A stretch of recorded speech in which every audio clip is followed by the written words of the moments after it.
안녕하세요. 한국사 강사 이똥 선생입니다. 오늘은 한국사 저번 시간에 이어서 3.1운동 이후에 바로 우리나라 독립운동 단체 중에 가장 대표적인 임시정부의 활동에 대하여 설명을 드리도록 하겠습니다. 자, 여기 계신 분들이 바로 우리나라 독립을 위하여 뛰어드신 임시정부 대표적인 인물들이 되겠고요. 뭐 쟁쟁한 분들이 많이 숨어 있습니다. 뭐 김구 선생님도 계시고 초대 대통령이었던 이승만 대통령도 계시고요. 또 뭐 안창호라든지 이동이라든지 등등의 바로 우리나라 내노라 하는 임시정부의 인물들이 다 모여서 찍은, 아마 이 사진이 임시정부 만들어지고 1주년 행사 때 찍은 사진으로 추정이 되고 있습니다. 알고 있습니다. 자, 그렇다면 바로 이 임시정부가 어떠한 활동을 통하여 우리나라의 독립운동을 위한 노력을 했는지 좀 보도록 하시겠습니다. 자, 이렇게 수립부터 극복에 대한 노력까지 크게 4개의 주제로 나누어서 살펴보도록 하겠고요. 자, 먼저 임시정부의 수립 배경이 되겠습니다. 3.1운동 때 기억나시죠? 3.1운동 이후에 보다 우리나라의 독립운동을 좀 조직적으로 좀 구심점을 그러니까 우리나라에 대한 여러 가지 독립운동을 통합적으로 해야 될 필요성을 느끼게 되면서 전국에 있는 또 전 세계에 있는 여러 지역에 있는 독립운동가들이 정부 조직을 만들기 위한 노력을 하게 됩니다. 1910년에 이제 일본의 나라를 빼앗긴 다음에 정부 조직이 없었잖아. 총 이렇게 3군데 정부 조직이 만들어지게 되는데, 연해주에는 대한국민의회가, 그리고 서울에는 한성정부, 그리고 상하이에 대한민국 임시정부, 이렇게 3개의 정부 조직이 만들어지게 됩니다. 근데 이렇게 3개나 있을 필요가 없잖아. 뭐 지금 삼국지 찍는 것도 아니라 삼국시대도 아니고 3개의 정부 조직을 하나로 통합하는 시도가 나타나게 되면서 바로 이 상하이의 통합 임시정부가 탄생을 하게 됩니다. 9월이 되겠죠. 1919년 9월에 상하이 임시정부가 탄생을 하게 되면서 바로 최초의 우리나라 민주공화제 정부가 임시기는 하지만 정식 정부는 아니지만은 최초의 민주공화제 정부가 탄생을 하게 되는 거고요. 그 대통령으로 바로 이승만이 뽑히게 되는 영광을 안게 되는 겁니다. 자, 이렇게 본격적인 임시정부의 활동이 나타나게 되는데, 일단 이거 꼭 기억하세요. 위치는 상하이입니다. 상하이, 임시정부 위치는 상하이. 지도를 잠깐 보시게 되면은 바로 여기입니다. 여기. 자, 상하이를 중심으로 우리나라 최초의 민주공화제 정부가 되겠습니다. 민주공화제. 그러니까 주권을 왕이나 황제가 아니라 바로 국민이 가지고, 대표도 국민이 뽑는 최초의 민주공화제 정부가 되겠는데, 이 민주공화제 같은 경우가 이전에 신민회 때부터 본격적으로 제기가 되기 시작을 하고 있다가 결국 탄생을 하게 되는 겁니다. 상하이. 자, 활동, 연통국, 교통국이라는 게 설치가 되면서 본격적인 임시정부에 대한 비밀 행정망이라든지, 옆에 번뜩 올라왔네요. 연통제, 바로 비밀 행정조직이라든지, 교통국 같은 경우는 연락망이라고 보시면 될 것 같아.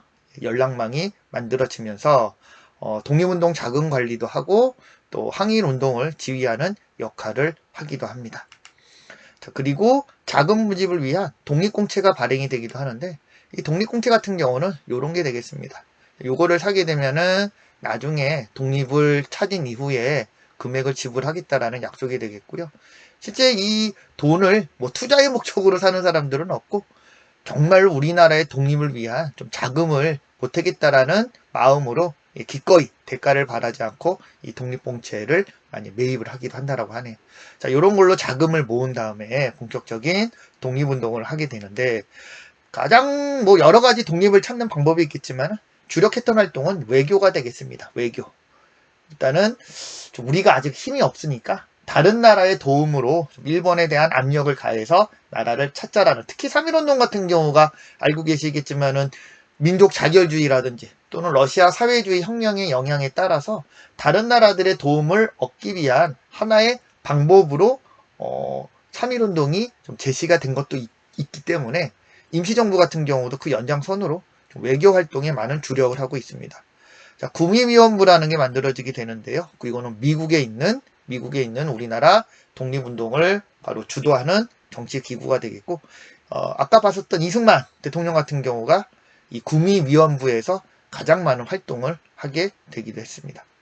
자, 그리고 뭐 영국이라든지 프랑스라든지 다른 나라의 우리 독립 문제에 대한 뭐 필요성 이런 것들을 제기하는 활동을 하기도 하고, 또 이 상하이에 자리 잡은 이유도 이것 때문이야. 상하이에 자리 잡은 이유가 보다 좀 더 우리가 외교 활동을 원활하게 하기 위한 이 상하이의 다른 나라 공사관들이 좀 많이 프랑스라든지 영국이라든지 또는 미국과 같은 서양의 여러 공사관들이 위치하고 있다 보니까 요 상하이에 정부를 두게 되면은 좀 외교 활동에 유리할 수 있겠다라는 판단을 한 점도 있습니다.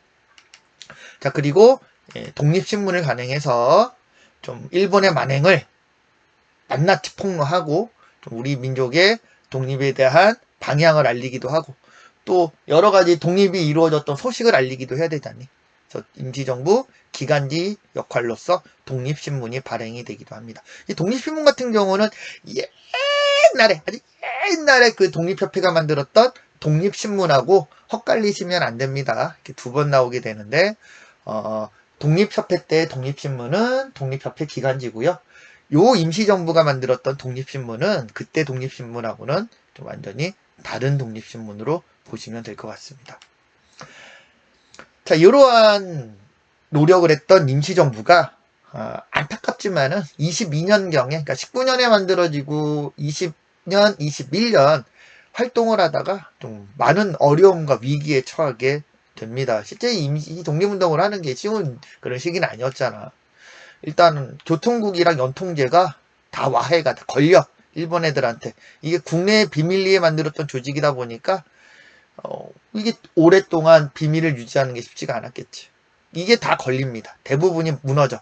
근데 문제는 교통국이나 연통제 같은 경우가 국내로부터 우리나라의 자금을 끌어들이는 역할을 하고 있는 상황이었거든. 근데 이런 것들이 무너짐에 따라서 좀 자금 문제가 생기게 됩니다. 돈이 없어, 돈이 없으니까 독립운동 하는 게 쉽지가 않잖아.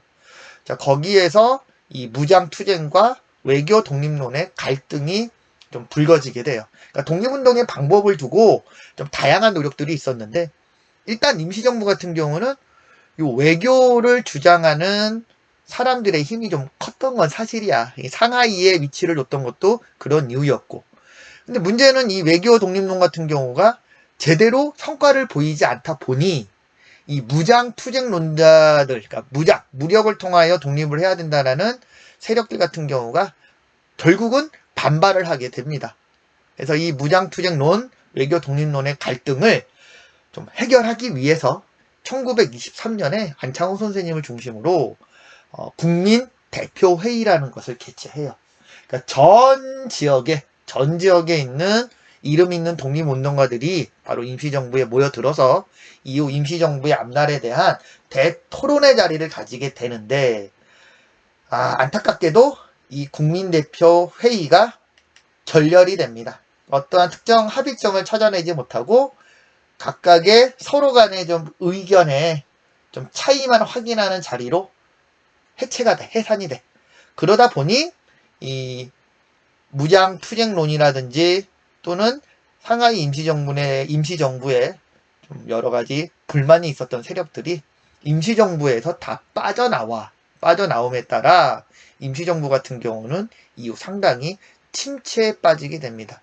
그러니까 원래 처음에 임시정부가 만들어졌을 때는 모든 독립운동 단체를 통솔하고 통제하는 상위 기관으로 출발을 하게 됐지만, 요 국민대표 회의의 실패 결과 다른 독립운동 세력들이 다 빠져나가면서 임시정부 같은 경우는 좀 하나의 독립운동 단체로 전락을 하게 되는 거지.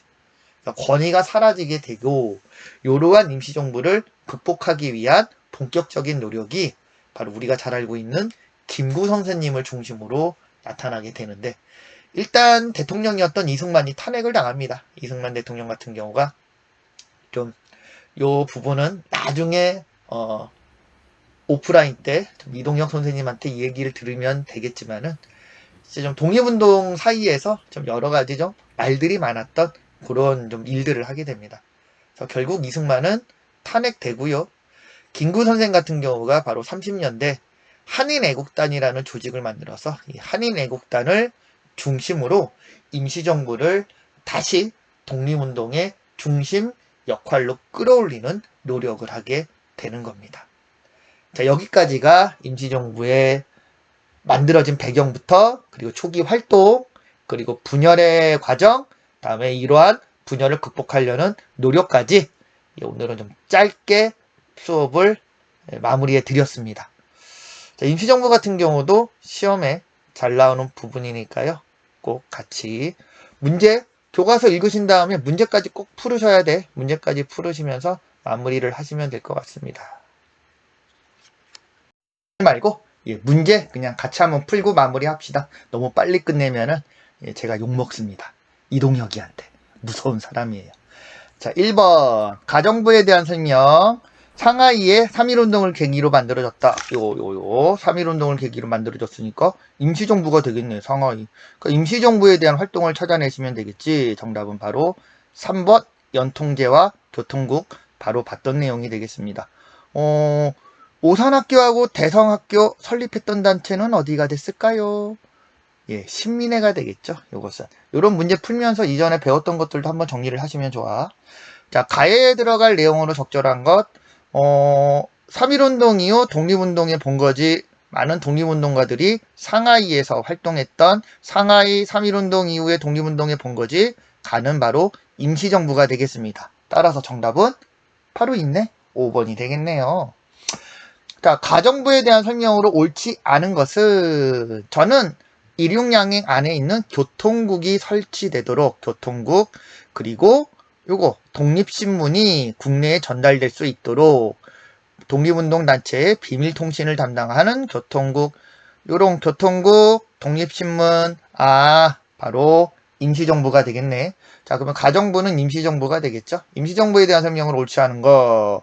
구미위원부 맞지요? 공화제 표방 맞습니다. 3.1운동 계기 맞습니다. 독립공채 발행 맞습니다. 정답은 1번. 지게를 발급한 거는 무슨 개혁이었죠? 광무개혁대가 되겠습니다. 네, 이렇게 짧게 문제까지 같이 풀어봤고요. 오늘도 고생하셨습니다. 다음 시간에 아마 쌍방향으로 진행이 될 텐데 꼭 이동혁 선생이 정해진 시간에 간단하게 출석 확인하고 이야기 나눈 다음에 수업도 열심히 듣도록 하시기 바랍니다. 자, 여기까지 똥선생이었습니다. 우리 다음에 또 봐요. 안녕.